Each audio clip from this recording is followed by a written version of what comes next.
Alors, pour le cours de mercredi 19 janvier, donc nous allons poursuivre le chapitre grand 5 d'électromagnétisme sur le ferromagnétisme et les transformateurs qui viendront bien sûr en deuxième partie. Alors, en ce qui concerne le cours du ferromagnétisme, pour l'instant, donc nous avons mis en évidence le phénomène du ferromagnétisme. Donc pour cela, nous avons vu que certains matériaux avaient la particularité de s'aimanter très très fortement. L'aimantation, c'est l'apparition de dipôles magnétiques donc au sein de la matière. C'est le cas de toute matière. Il y a au moins le diamagnétisme qu'on n'étudie pas. C'est lorsque les moments magnétiques orbitaux des électrons dans les atomes s'alignent pour faire apparaître une très faible aimantation. Le paramagnétisme, c'est quand il y a des électrons célibataires, dans les atomes ou les molécules de la matière. Ça fait apparaître une aimantation un peu plus forte que le diamagnétisme, mais qui reste quand même très faible. Alors, c'est par exemple le cas de l'aluminium. Un morceau d'aluminium n'est pas attiré par un aimant, par exemple. Donc ça, c'est du paramagnétisme. Alors par contre, le ferromagnétisme, c'est là-dessus qu'on va se concentrer cette année. C'est là-dessus que vous aurez des applications concrètes et même dans le domaine quotidien et industriel. Ce sont des matériaux qui sont à la base des solides cristallisés paramagnétiques. Et au niveau microscopique, un phénomène quantique se produit, le couplage de spin-orbite, et on voit apparaître donc des moments magnétiques qu'on appelle moments magnétiques de ferromagnétisme, déjà assez importants à l'échelle du millimètre cube. Donc si vous voulez, dans un matériau ferromagnétique, à l'échelle du millimètre cube, on a des petits grains de l'ordre du millimètre cube qui vont posséder un moment magnétique intrinsèque, permanent, si vous voulez. Et ensuite, si ces petits grains, on arrive à les orienter sous l'effet d'un champ magnétique extérieur, par exemple, eh bien, on va obtenir un effet extraordinaire, puisqu'on va pouvoir produire des champs magnétiques pour des matériaux ferromagnétiques de l'ordre du Tesla, ce qui est beaucoup, hein, pour des aimants permanents de quelques centimètres de dimension, par exemple. Voilà, donc ça c'est pour revenir sur le phénomène du ferromagnétisme. Alors, je vous ai expliqué que au niveau du champ électrique, il existait la même chose, on polarisait la matière, mais on n'a pas l'effet exceptionnel que l'on observe avec le champ magnétique, hein. Donc pour la polarisation, donc lorsqu'on fait apparaître des dipôles électriques dans la matière, on l'a vu par exemple à l'intérieur d'un condensateur, eh bien le champ électrique produit par la matière polarisée, eh bien il peut avoir une influence, c'est le cas sur la capacité d'un condensateur, mais l'effet n'est pas aussi extraordinaire que le champ magnétique produit par un matériau ferromagnétique. Bien sûr, on va revenir sur les caractéristiques des matériaux ferromagnétiques. Alors ensuite, on a vu que au niveau des équations de Maxwell, on se place en régime variable quasi stationnaire. On va modifier l'équation de Maxwell-Ampère. Pourquoi? Parce que l'aimantation, tout se passe comme si l'aimantation dans un matériau ferromagnétique jouait le même rôle qu'une distribution de courant qui produisait du champ magnétique. Puisque l'aimantation va produire un champ magnétique, on fait comme si l'aimantation c'était des courants. Alors on appelle ça des courants fictifs, bien sûr, parce que ce ne sont pas des vrais courants, on les appelle les courants liés, on les appelle les courants d'aimantation. Moi j'ai écrit que c'était J lié dans le cours. Et dans l'équation de Maxwell-Ampère, donc, on rajoute à J, les vrais courants, J lié. Donc on écrit que rotationnel de B égale mu0 facteur de J plus J lié. Ensuite, J lié, c'est rotationnel de l'aimantation, ça vous l'admettez. Et puis, grâce à ça, on obtient donc l'équation de Maxwell-Ampère relatif à H, le vecteur H étant l'excitation, on va revenir dessus. Et on a rotationnel de H égale J. Donc voilà pourquoi, quand on a affaire à un problème avec des matériaux ferromagnétiques, l'équation de Maxwell-Ampère est modifiée et elle fait intervenir le vecteur excitation H. Et on va revenir et on aura donc le théorème d'Ampère relatif à H. Ça, on va énormément l'utiliser avec les matériaux ferromagnétiques. Bien, passons maintenant à la suite du cours. On est au troisièmement et on va voir qu'un matériau ferromagnétique a la particularité donc de posséder, d'être caractérisé par ce qu'on appelle un cycle d'hystérésis. Alors le mot hystérésis, on l'a déjà vu en électronique, quand on a vu effectivement les comparateurs à hystérésis, donc il va y avoir un effet de mémoire. Alors, il y en a parmi vous, je pense, qui ont déjà entendu parler des mémoires magnétiques, ça on y reviendra. Cycle d'hystérésis d'un matériau ferromagnétique. Alors à votre niveau, la seule situation à votre programme, c'est la structure torique.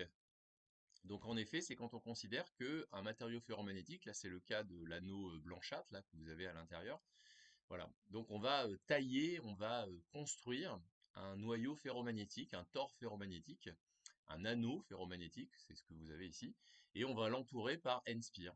Donc schématiquement, c'est ce que vous avez à droite. Alors évidemment, souvent, c'est pas tout à fait un tore, souvent ça va ressembler à un noyau ferromagnétique sous cette forme-là, des fois plutôt un carré, des fois plutôt un rectangle. Mais en tout cas, pour vous, tout se passe comme si on avait la structure torique qui est sur la photographie. On va faire circuler du courant électrique dans le fil de cuivre, effectivement, dans les N-spires orientés, et on va donc avoir dans ce noyau ferromagnétique des lignes de champ. Pourquoi? Parce que évidemment, ces courants vont produire du champ magnétique, le matériau ferromagnétique il va s'aimanter, donc il va y avoir de l'aimantation, il va y avoir donc du vecteur H, etc.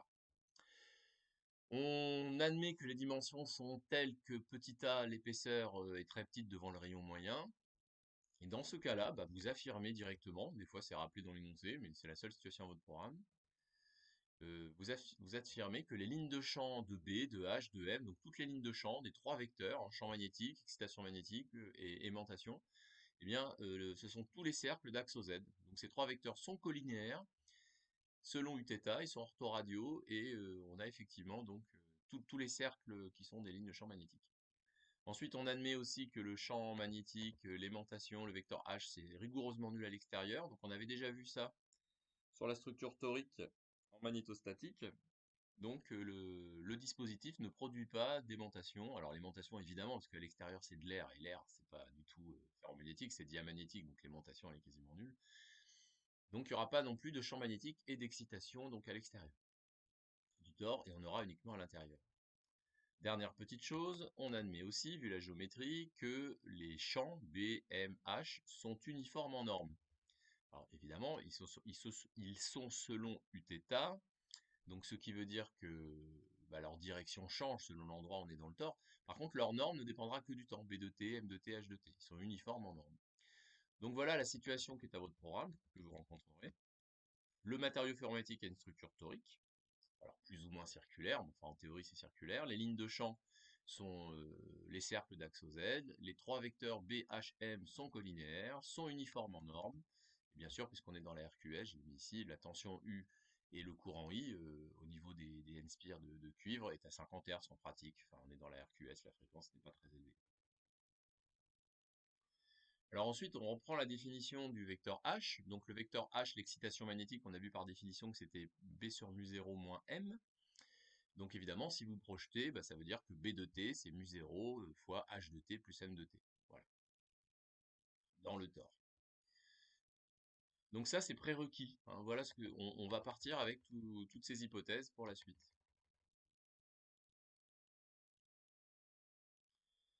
Alors ensuite, qu'est-ce qu'on peut affirmer? Eh bien, puisque les lignes de champ, ce sont tous les cercles d'axe Z dans le tor, eh bien, le tor est un tube de champ magnétique. Donc effectivement, le tor, c'est un tube de champ. Ça veut dire que les lignes de champ magnétique, elles vont épouser, elles vont glisser sur effectivement les limites de ce tor ferromagnétique. Donc le tor, c'est un tube de champ. Ça veut dire que ce tor ferromagnétique, en fait, il va canaliser les lignes de champ. Les lignes de champ magnétique, pour H, pour Eb aussi. C'est comme si on avait une canalisation avec un fluide, avec un liquide qui coule dans la canalisation et qui ne veut pas s'échapper. Donc effectivement, le tor ferromagnétique, il va canaliser les lignes de champ, donc il va les empêcher de s'échapper. Il n'y aura pas de fuite magnétique, si vous voulez. C'est l'idée de cette structure. Donc le tor est un tube de champ magnétique qui canalise toutes les lignes de champ, il n'y a pas de fuite magnétique. Le mot canaliser les lignes de champ est bien choisi. Hein. Vous imaginez que c'est comme une canalisation avec un liquide qui coule dedans ou un gaz qui coule. Ça veut dire que le flux magnétique il va se conserver à travers toutes les sections du tor.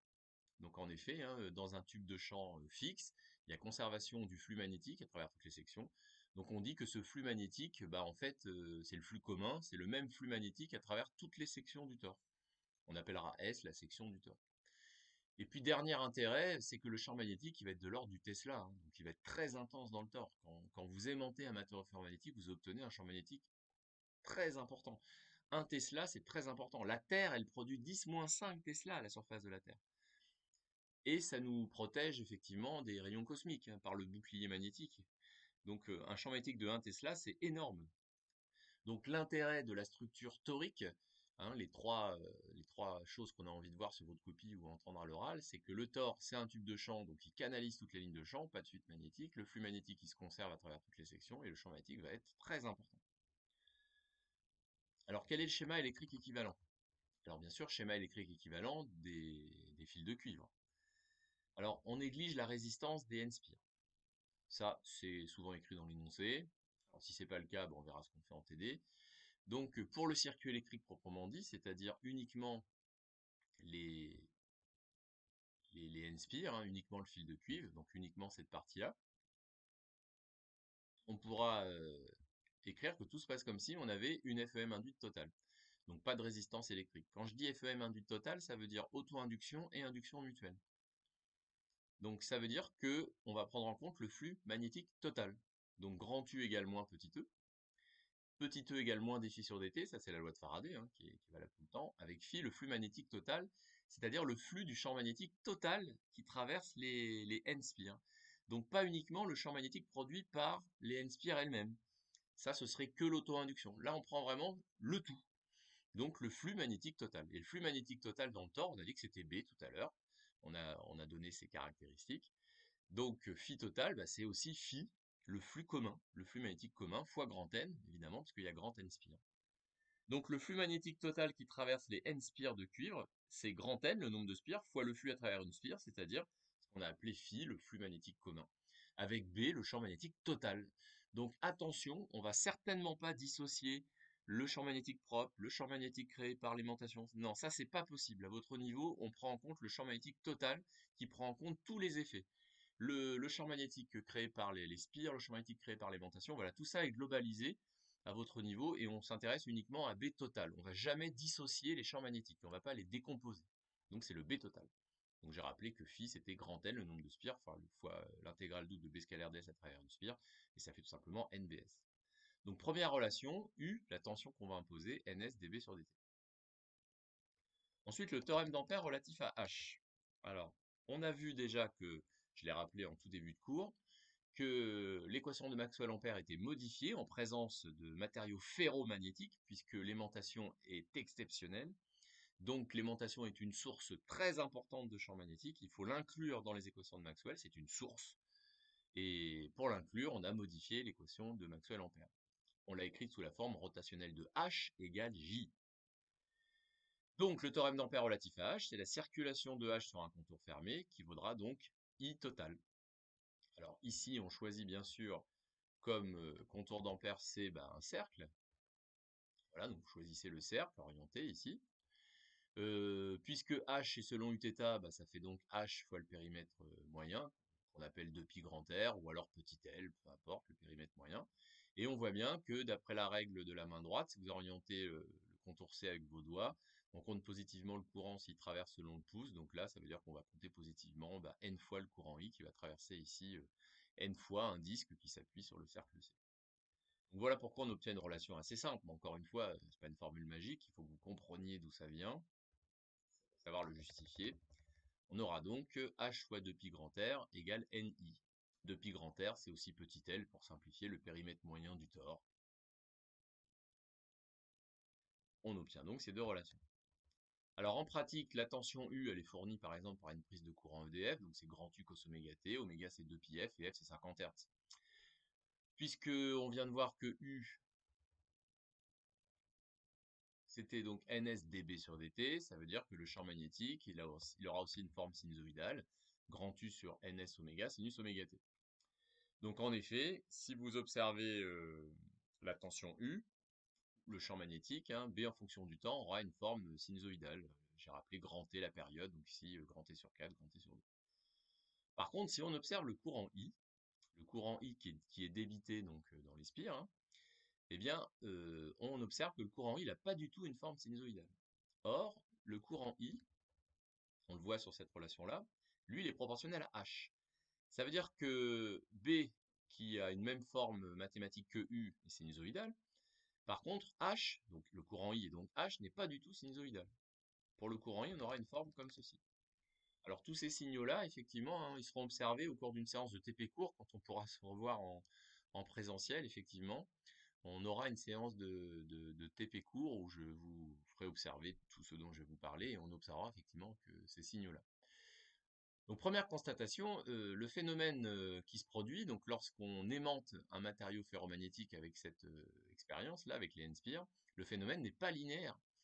Pas linéaire, pourquoi? Parce que l'excitation est sinusoïdale avec une seule fréquence et le résultat, en ce qui concerne I et H, n'est pas sinusoïdal, puisque le spectre de ça, il y aurait plusieurs fréquences. Pour B, ça paraît linéaire, par contre pour H, pas du tout. Donc ça, c'est une première constatation. Le phénomène n'est pas linéaire. Alors ça, c'est résumé sur des signaux un peu plus, voilà, un peu mieux dessinés. Donc là, vous avez la forme que va prendre le courant I, alors sur une période. Alors bien sûr, si on travaille avec une fréquence de 50 Hz, la période 1 sur f est à 20 millisecondes. Donc ça, c'est ce qu'on observerait sur 20 millisecondes, sur une période pour le courant I. Alors qu'avec les mêmes dates, T1, T2, T3, T4, ici, effectivement, sur une période, j'ai représenté une sinusoïde. Alors l'idée ensuite, bah, c'est de se dire, si le matériau était initialement désaimanté, donc si le matériau ferromatique au départ il n'avait pas du tout d'aimantation, pas du tout de champ magnétique à l'intérieur, alors ça on expliquera tout à l'heure comment c'est possible. Si vous avez par exemple un matériau qui est déjà un petit peu aimanté ou aimanté, bah, comment on va faire pour le désaimanter pour repartir de zéro? Donc on va supposer qu'on part de zéro, donc l'aimantation elle est nulle. En abscisse on va mettre H, et ensuite on va regarder comment évolue B. Même chose avec B égale 0 au départ, avec un matériau qui n'est pas aimanté, et en abscisse on va mettre H. Alors, ça peut vous troubler de mettre en abscisse H, mais en fait, regardez, H et I en fait sont proportionnels. Donc si vous voulez, indirectement, c'est un peu comme si on avait l'intensité en abscisse et qu'on observe en ordonnée l'aimantation et le champ magnétique. Alors, pour observer, si on regarde un peu ce que fait l'aimantation, donc en fonction de H, en fonction du temps, si vous voulez, eh bien, on observe que l'aimantation va augmenter. Donc, lorsque l'intensité augmente, donc H augmente, voilà, vous avez l'aimantation qui augmente. Ça paraît logique, c'est-à-dire qu'au niveau du matériau ferromagnétique, les petits grains d'un millimètre cube qui portaient des moments magnétiques mu ferro déjà existants, ils vont avoir tendance à s'aligner. Donc globalement, effectivement, l'aimantation dans le milieu et donc le champ magnétique dans le milieu ferromagnétique va augmenter. On voit bien que c'est pas affine, que ça va pas être une droite affine, et qu'on va atteindre une asymptote horizontale pour l'aimantation et oblique pour le champ magnétique. Alors l'explication, pourquoi? Bah, une fois que tous les petits grains de l'ordre d'un millimètre cube ont leur moment magnétique, les petits vecteurs, si vous voulez, un peu comme des petites boussoles, des petites flèches de boussole, des petites aiguilles de boussole, une fois que tout est parfaitement aligné, eh bien l'aimantation elle est maximale, elle est saturée. Donc effectivement, dans un matériau ferromagnétique, faut pas rêver, hein, ça permet de faire des choses très intenses en termes de champ magnétique et d'aimantation, mais il y a une limite. Une fois que tous les moments magnétiques ferromagnétiques sont parfaitement alignés, tous dans le même sens, eh bien on atteint ce qu'on appelle l'aimantation à saturation. Les alignements sont parfaits pour les mu ferro. Et là, c'est terminé. On ne pourra pas faire mieux. Alors, l'ordre de grandeur, c'est 10 puissance 6 ampères mètre moins 1. Et puis, ce qui est assez extraordinaire, c'est que cette aimantation à saturation, c'est quasiment la même pour tous les matériaux ferromagnétiques, quels qu'ils soient. Les alliages, le nickel, le cobalt, le chrome, on a toujours à peu près cet ordre de grandeur, de 10 puissance 6 ampères mètre moins 1. Il n'y a pas de grosse différence entre les types de matériaux. Alors pourquoi le champ magnétique B, lui, dans le matériau, en fonction de H, donc en fonction de I, si vous voulez, alors pourquoi lui, bah, il augmente aussi, mais pourquoi on va avoir une asymptote oblique de pente mu0 et d'ordonnée à l'origine mu0 MSAT? Alors c'est très simple, parce qu'on a vu que B c'était mu0M plus mu0H tout à l'heure, donc lorsque M atteint MSAT, bah, M n'augmente plus, mais par contre H peut continuer à augmenter. Donc en effet, si vous continuez à augmenter l'intensité, vous continuez à augmenter H, mais l'aimantation, elle est bloquée à MSAT. Voilà pourquoi B devient affine, avec une pente mu0 en fonction de H et une ordonnée à l'origine, quand H égale 0, mu0 MSAT. Ces courbes que je viens de vous tracer s'appellent les courbes de première aimantation, pour M et pour B. Comme le nom l'indique, c'est quand on suppose que le matériau n'était pas aimanté et qu'on l'aimante, entre guillemets, pour la première fois. Alors, il faut imaginer que tout ça, ça se produit entre petit t égale 0 et grand t sur 4, hein, c'est-à-dire sur le premier quart de période. Alors, puisque une période, c'est à peu près 20 millisecondes si on est à 50 Hz, c'est-à-dire sur les 5 premières millisecondes. Ou alors, autre expérience qui est envisageable, c'est de faire circuler donc dans les N-spires un courant qui n'est pas variable, un courant qui est continu, et on augmente progressivement ce courant continu grâce à un générateur de tension continue. C'est-à-dire que là, c'est à la main qu'on décide de progressivement augmenter l'aimantation et le champ magnétique. Et là, bah, si on a envie que ça prenne 1 minute, ça prendra 1 minute. Mais l'effet sera le même. Donc nous voilà avec les courbes de première aimantation. Donc ça y est, le matériau il est aimanté. Le champ magnétique, alors il y a un moment où on s'arrête, hein, on a I limite, on arrête d'augmenter l'intensité, donc on arrête d'augmenter H, on s'arrête là. Et là on décide de diminuer l'intensité, donc de diminuer H. Alors soit on le fait à la main si on a un générateur de tension continue, soit bah, ça se fait tout seul si on a un générateur de tension sinusoïdale, un GBF par exemple, ou une prise de courant EDF qui fournit du 50 Hz. Et c'est là qu'on va observer, comme vous pouvez le constater, les fameux cycles d'hystérésis. Alors il faut imaginer que l'on part effectivement donc de l'aimantation à saturation, donc d'une valeur du champ magnétique aussi maximale, qu'on ne dépassera pas, puisqu'on s'arrête à une certaine valeur de H, un certain courant I, et là on décide de diminuer. Et là on se rend compte qu'en diminuant l'intensité, donc en diminuant H, on ne repasse pas par le chemin de la courbe de première aimantation, on va passer au-dessus. Alors, ça, c'est caractéristique d'un phénomène d'hystérésis. Un phénomène d'hystérésis, phénomène mémoire, c'est quand effectivement, quand vous réalisez une expérience dans un sens, quand vous voulez la réaliser en sens inverse, vous obtenez pas la même chose. Vous avez donc un phénomène d'hystérésis. C'est exactement ce qu'on avait vu sur les comparateurs hystérésis en électronique. Alors en effet, on ne va pas repasser par le même endroit. Ça veut dire que le processus de première aimantation, donc d'alignement des petits grains de l'ordre du millimètre cube, et le processus de désaimantation, donc de désalignement, de désorientation des petits grains d'un millimètre cube, eh ben, ça ne se fait pas de la même façon. Alors on pourra donner une interprétation, mais pour l'instant je peux la donner, c'est que ces petits grains d'un millimètre cube, pour aligner les moments magnétiques, en fait il a fallu les déplacer. Et d'ailleurs, si on amplifie le son, on entend des tout petits craquements au sein du matériau quand on l'aimante. C'est les petits grains dans le matériau qui se déplacent légèrement, hein, qui essaient de se frictionner entre eux pour aligner les moments magnétiques. Alors évidemment, qui dit friction, dit petit craquement, bah, dit perte d'énergie, friction, frottement, donc on aura l'occasion d'en parler tout à l'heure. Et c'est pour ça qu'il y a un phénomène d'hystérésis en fait. Alors, ce qui est assez remarquable, et puis bon, bah, on en a déjà parlé, c'est que quand H va être nul, donc I nul, je vous rappelle que l'intensité I et H sont proportionnelles, eh bien, il y a une aimantation qui va rester dans le matériau. C'est la fameuse aimantation rémanente, MR. De la même façon, quand H égale 0, I égale 0, il va rester un champ magnétique, bien sûr, BR. Alors ça, c'est ce qui permet d'expliquer comment on fabrique les aimants permanents.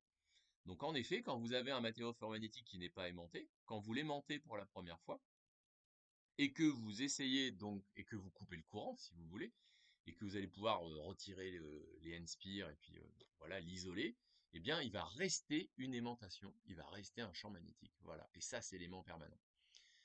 Alors évidemment, ça continue. Donc vous continuez ensuite l'intensité, bah, vous allez la faire circuler dans le sens opposé, donc on va la compter négativement. Voilà, donc vous avez H qui devient négatif, donc I qui est négatif, et là cette aimantation, bah, vous allez pouvoir l'annuler. Ou le champ magnétique, vous allez pouvoir l'annuler.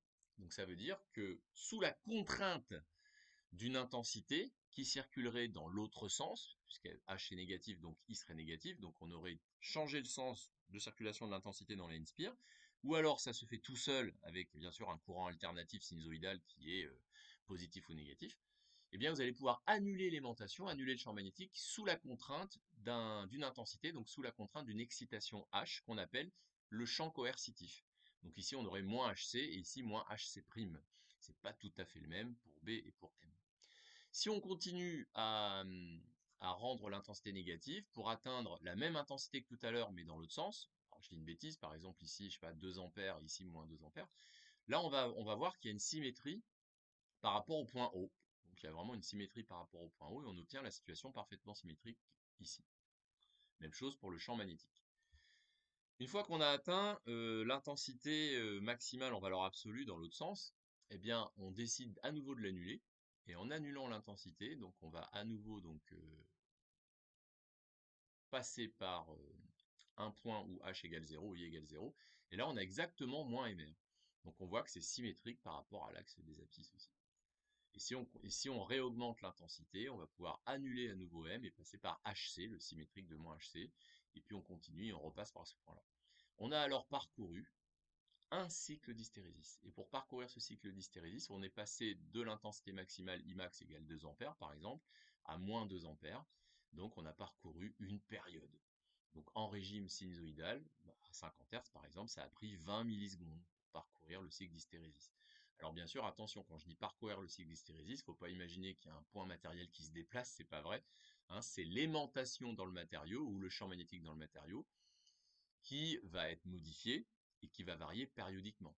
Ça veut dire qu'au sein du matériau, les petits grains de l'ordre d'1 mm3, ils vont s'aligner parfaitement ici, se désaligner, se réaligner dans l'autre sens parfaitement, se désaligner, se réaligner parfaitement, etc. etc.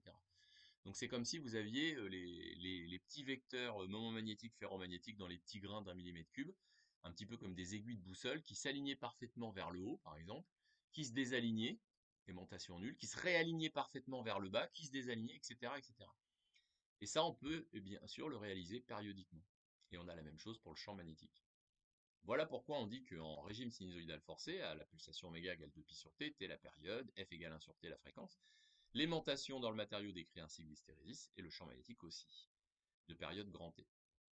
On a remarqué que quand l'intensité était nulle, donc H nul, l'aimantation va rester égale à MR, aimantation rémanente, aimantation qui va donc rester, et le champ magnétique B rémanent. Alors l'aimantation rémanente, comme vous pouvez le voir, évidemment, elle est plus petite que l'aimantation à saturation, mais elle peut atteindre des valeurs de l'ordre de 10 puissance 5 ampères mètre moins 1. Donc voilà pourquoi on peut avoir des aimants permanents assez puissants, assez intenses, comme on a pu le voir pour le néodyne, d'ailleurs, la dernière fois, sur des petites pastilles de néodyne qui pouvaient soulever jusqu'à plus de 30 kg, on a vu.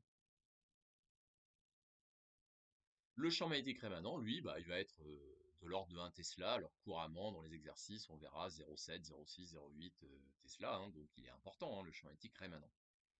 On fabrique donc des aimants permanents. En ce qui concerne HC, l'excitation coercitive, coercition, contrainte, c'est donc l'excitation H, la valeur de I si vous préférez, qui permet donc d'annuler l'aimantation sous contrainte dans le matériau. Même chose pour le champ magnétique. Alors HC et HC' sont un petit peu différentes, mais à votre niveau, en pratique, très souvent, on vous demande de les confondre, de considérer que HC c'est HC' et qu'il n'y a pas de grosse différence. Alors l'excitation coercitive, attention, par contre, elle, selon la nature des matériaux, elle varie entre 1 ampère mètre moins 1 et 10 puissance 6 ampère mètre moins 1. Alors on a vu que l'aimantation à saturation, c'était quasiment la même pour tous les matériaux ferromagnétiques, alors que l'excitation coercitive, vous allez voir, il y a une grosse variété, il y a une grosse différence selon les matériaux et ça va provoquer effectivement une utilisation des applications très différentes aussi pour les matériaux ferromagnétiques. Alors en gros, ça veut dire quoi? Si le champ coercitif est très petit, on va avoir effectivement des petits cycles avec une petite surface, et si HC est gros, on va avoir des gros cycles. Alors vous aviez les dessins tout propres, tout beaux, parce que moi j'avais fait ça à la main. Là vous avez un beau cycle d'hystérésis parcouru par le champ magnétique. Justement, là en abscisse, on a bien mis que c'était indirectement I, qui vaut HL sur N. Alors, le cycle d'hystérésis, vous allez voir, on peut l'observer sur un écran d'oscilloscope au cours d'une expérience que je vous ferai en présentiel, évidemment.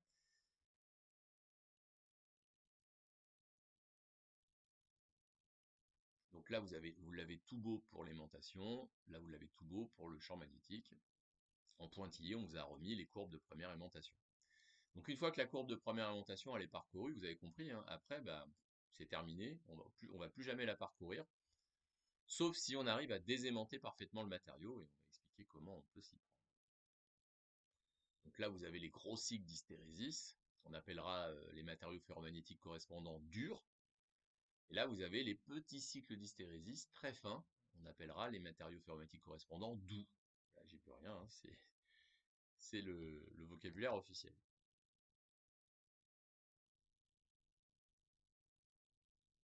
Alors, justement, nous y voilà. Comment désaimanter un matériau ferromagnétique? Alors, pour désaimanter un matériau ferromagnétique, donc vous avez un beau dessin ici. Vous avez un beau dessin ici. L'idée, c'est de partir sur un matériau ferromagnétique qui est toujours inséré dans l'expérience qu'on décrit depuis tout à l'heure, hein, vous avez compris que l'expérience qu'on décrit depuis tout à l'heure, voilà, elle n'a pas changé.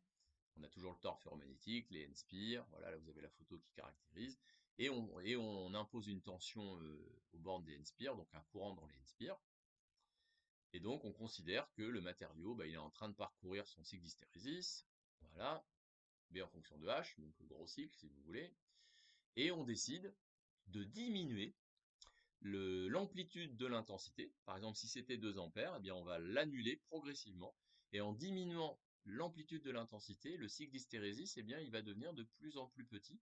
Pourquoi? Parce que vous allez diminuer l'excitation, donc diminuer progressivement l'aimantation, donc diminuer le champ magnétique. Et en effet, progressivement, vous allez parcourir des cycles de plus en plus petits, et à la fin, crac, on va pouvoir s'arrêter à l'origine. Donc on part d'une tension U qui vaut grand U cos oméga t, on diminue l'amplitude de U, donc indirectement l'amplitude de I, hein, lentement. Donc si on est à 50 Hz avec une période de 20 millisecondes, il faut au moins, allez, on va dire une centaine de périodes, donc en gros 2 secondes. Donc lentement, ça veut dire que c'est quand même assez rapide, hein. Vous diminuez progressivement en 2 secondes, et vous allez pouvoir annuler B, ou là j'ai mis M, l'aimantation, et arriver à l'origine. Donc là, vous allez annuler l'aimantation. Donc vous allez désaimanter le matériau. Et le matériau étant désaimanté, ça veut dire que les petits grains d'un millimètre cube, leur moment magnétique, les petits vecteurs mu ferro, les moments magnétiques sont parfaitement désorientés. Et on l'a fait sous contrainte, vous avez compris.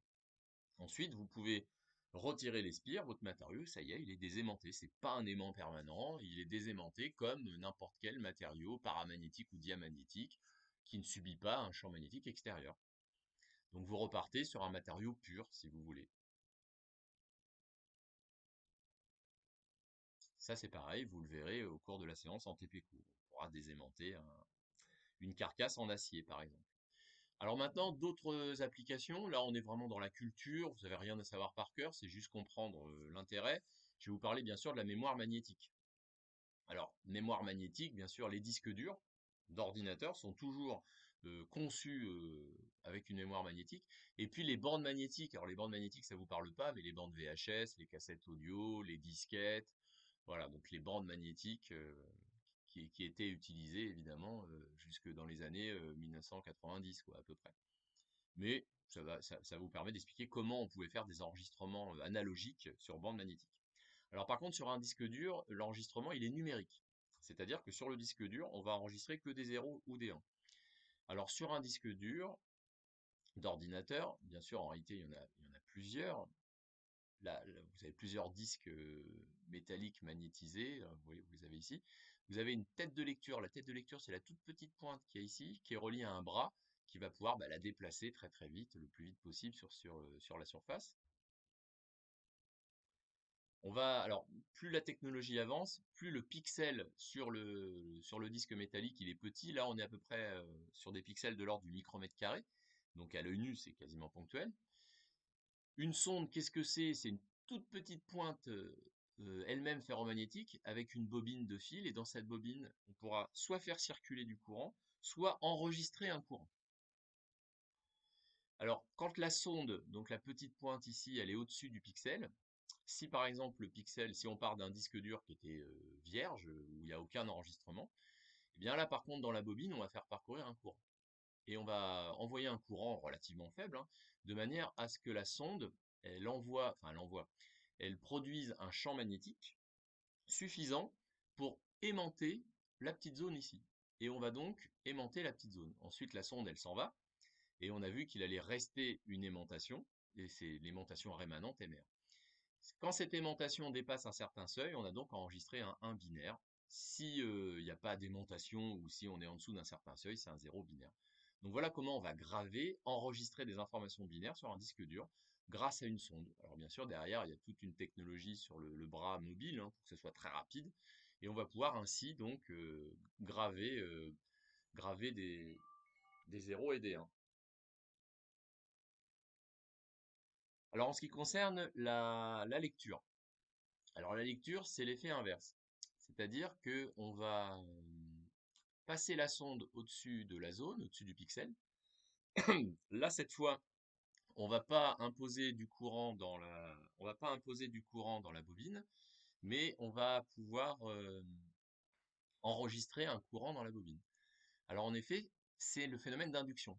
C'est-à-dire que la bobine, elle va être soumise tout d'un coup à un champ magnétique non nul. Donc lorsqu'il n'y a pas de champ magnétique dans la bobine, il n'y a pas de courant. Et quand la bobine passe au-dessus du pixel, c'est comme si on imposait un champ magnétique variable.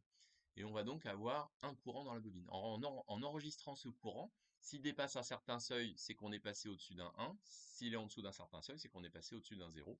C'est comme ça qu'on va pouvoir lire quand on veut. On peut garder des informations sur un disque dur pendant plusieurs années, évidemment. Pour effacer les informations, eh bien, on va désaimanter la zone. Donc cette fois-ci, la sonde, elle va passer au-dessus du pixel. On va donc diminuer, alors on va produire un courant, on va diminuer ce courant de manière à désaimanter, comme on l'a vu tout à l'heure, désaimanter la zone jusqu'à ce que l'aimantation, eh bien, elle soit nulle. Et là, à ce moment-là, c'est même pas un zéro, c'est qu'on a effacé. Donc quand l'aimantation elle est rigoureusement nulle, c'est qu'on a effacé. Quand elle est non nulle mais en dessous d'un seuil, c'est qu'on a un zéro. Voilà, ça c'est pour le principe du disque dur. Alors pour la bande magnétique, alors la bande magnétique, en fait c'était une bande, un ruban, sur laquelle on avait déposé un matériau ferromagnétique. Cette bande magnétique, elle se déplaçait avec une certaine vitesse. Et là, elle se déplaçait sous la sonde, hein, c'est le même principe au niveau de la sonde. Et là, en fait, on avait un enregistrement analogique. Alors pourquoi? Parce que le courant dans la bobine, il allait varier dans le temps en suivant, par exemple, la variation d'un son ou les variations correspondant à une image. Et là, sur des toutes petites bandes, des petites largeurs de l'ordre de quelques millimètres, on allait donc enregistrer une aimantation. Et tous les petits morceaux de bande magnétique n'allaient pas enregistrer la même aimantation. Alors l'explication, c'est que quand vous aimantez donc le petit morceau ici, sous l'effet du courant I, donc du champ magnétique créé par la sonde, vous aimantez, ensuite la sonde elle partait, donc crac, H égale 0, on avait M1. Si par contre le courant il était plus faible, on avait M2, encore plus faible M3. Ça veut dire qu'on avait entre guillemets toute une gamme de variations de l'aimantation rémanente entre 0 et MR maximal, si vous voulez. Donc chaque petit morceau avait une aimantation rémanente différente, correspondant à une intensité qui avait été imposée. Et cette intensité, elle était image d'un signal, d'une onde sonore, ou alors d'un signal informatique, puisqu'on avait des disquettes sous forme de bande magnétique. Alors bien sûr, pour pouvoir facilement effacer, enregistrer, lire, etc., il faut des matériaux doux. Alors aussi bien le disque dur que la bande magnétique, on était avec des matériaux ferromagnétiques doux, donc des champs coercitifs inférieurs à 10 ampères-mètre-1 pour pouvoir facilement effacer. On pouvait effacer les bandes magnétiques aussi. Donc à base de fer doux, de nickel doux. Alors ensuite, le modèle du matériau ferromagnétique linéaire. Alors en effet, quelquefois, le, le cycle d'hystérésis est tellement fin. Alors, il n'est pas rigoureusement, voilà, il y a toujours une toute petite surface si vous voulez, mais souvent c'est tellement fin qu'on va considérer qu'il y a une zone linéaire. Donc on va considérer que B en fonction de H, c'est quasiment un segment qui passe par l'origine. Voilà. Donc là on arrive au modèle, le modèle théorique. Donc en réalité ce sont des matériaux très doux, avec des cycles d'hystérésis très fins, et en pratique, on passe au modèle du ferromagnétique linéaire. Donc nous, on va considérer que c'est un segment qui passe par l'origine. Jusqu'à une valeur limite H, où après, effectivement, on aura une asymptote oblique, mais quasiment horizontale. Pour l'aimantation, bah pareil, hein, donc un segment qui passe par l'origine, et puis une asymptote rigoureusement horizontale à MSAT, ça on l'a vu. Ok, on parle alors de zone de linéarité. Donc on a un cycle d'hystérésis très fin, un champ coercitif très faible, donc des matériaux très doux. Donc c'est un modèle qu'on utilise assez souvent, donc je dois vous le présenter. Donc lorsqu'on considère qu'on est dans ce modèle, c'est que B en fonction de H, on va pouvoir écrire que c'est B égale mu0 mu R H. De la même façon, M, ce serait donc une constante fois H. Alors mu R, c'est un coefficient sans dimension, qui est toujours compris entre 1000 et 10 puissance 5, hein, pour les matériaux ferromagnétiques doux, que l'on peut considérer comme linéaires. Vous avez compris, c'est un modèle théorique, c'est jamais rigoureusement vrai. On l'appelle la perméabilité relative du matériau.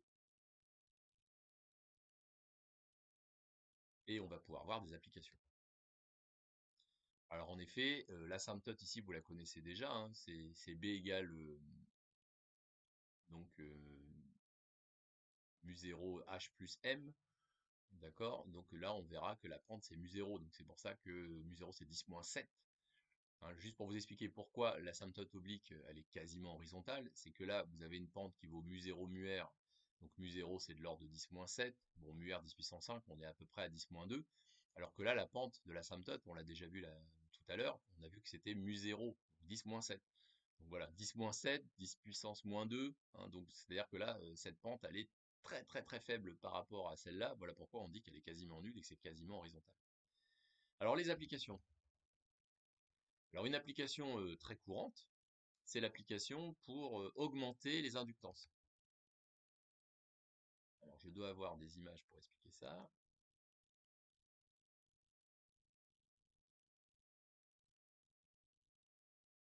Voilà. Donc vous imaginez une bobine, et dans cette bobine, vous mettez un noyau cylindrique de matériaux ferromagnétiques doux, qu'on pourra considérer comme linéaire. Là, voilà, vous avez un autre dessin. Alors ça existe vraiment, hein, on le fait, voilà. Donc là, vous avez la bobine, et dans la bobine, vous mettez le petit noyau ici. Donc voilà ce qu'on va faire concrètement. Donc j'ai dessiné un solénoïde.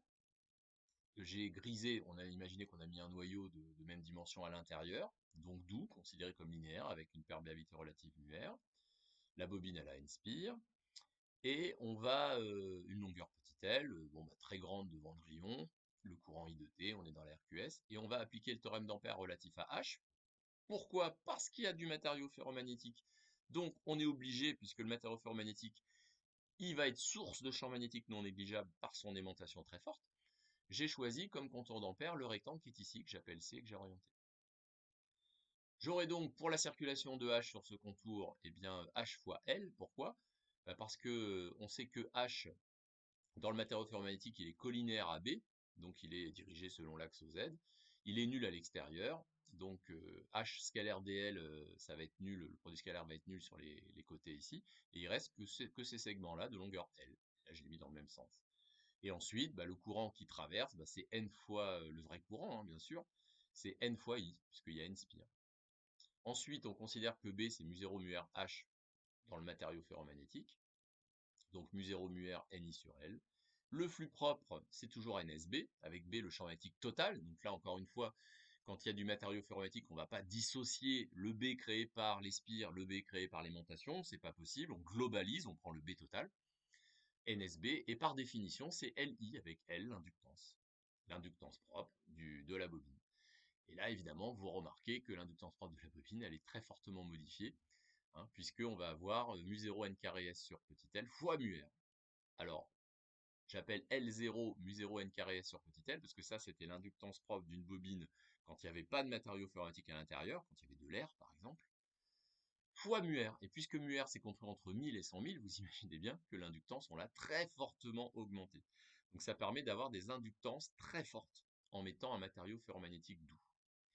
Voilà, on fait une première pause concernant cette vidéo, et il y aura une autre vidéo pour la deuxième partie.